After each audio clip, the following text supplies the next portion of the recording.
Introducing my new TechLife Pod Plus 12. So, i-unbox natin siya ulit para sa inyo kahit na-unbox ko na siya guys. Ayan, dahil magre-review tayo nito. So, yung akin nga pala guys is Moonlight Silver. Available siya sa Storm Gray, Sky Blue, and yung akin is Moonlight Silver. Alam niyo ba guys na yung TechLife natin is sister company siya ni Realme? Yes, dahil sister company siya. So, yung kanyang mga demo tablets nila is makikita nyo dun sa physical store ni Realme. Pero itong akin is nabili ko siya online at yung price range niya is 9,999. Pero pag sa online mo siya binili is naka-less sila kasi may mga vouchers kasi tayo doon. Ito lang kasi yata yung nakita ko sa market na 12-inch display na budget friendly na meron pa siyang LTE ha. Yes, nalalagyan siya ng SIM. Pinaka nagustuhan ko kasi sa kanya is nalalagyan siya ng SIM at meron na din siyang 256 gig internal memory at 16 gig na RAM na siya guys. 1 week of using my TechLife Pod Plus 12 no. Matagal siyang malobat kasi naka 8,000 mAh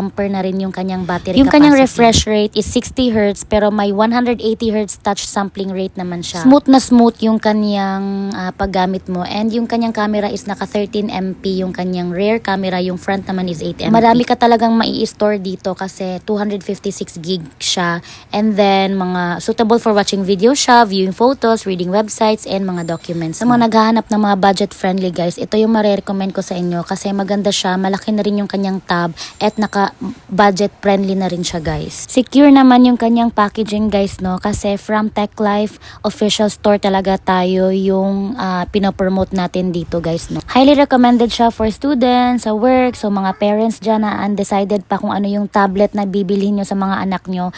Ito yung marerecommend ko talaga sa inyo guys, itong ating TechLife Pod Plus 12 kasi nasa kanya na lahat guys. So kung pang gaming lang, goods na rin siya sa mga ML, CODM nyo kasi yung kanyang ano is naka MediaTek Helio G91 na yung kanyang processor. Yung kanyang speaker na rin is naka quad stereo speaker, so malakas yung volume niya no.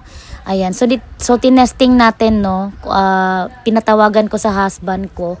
Ayan, so tinesting natin, so natatawagan siya guys and nakaka-receive din siya ng message. So kung saan siya nabili, ilalagay ko yung link dyan sa baba and available siya sa Orange app and Yellow Basket guys.